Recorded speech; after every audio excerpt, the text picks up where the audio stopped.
today we are going to simulate about, or we're going to act about the temperament of the activity of a child.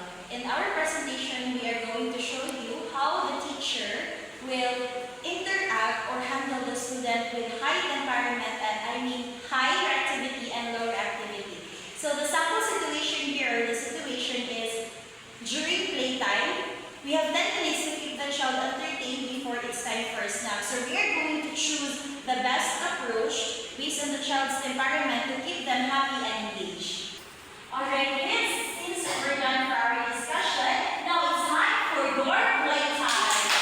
The teacher will give you enough time for you to play. You can get your toys over there, but first teacher will have to discuss the rules that you have to follow during our playtime. First is that you need to share your toys with your friend. What's that again? Share your toys with your friends. Okay, very good. Share your toys with your friends. And number 2 is that don't destroy your toys. Okay? Yes, teacher. Alright, so now you can get your toys over there and you can play a Mitchell right here. Alright?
Is that Via is a student that has the high reactivity and Lindell has the low reactivity. So we can see that Via was started easily and she plays tantrums because of what happened, and then Lindell is just still continue to play even about what happened. So the interaction that the teacher has done during the presentation or the video is that the teacher took or have a break time from the play for the students in order for them to have a conversation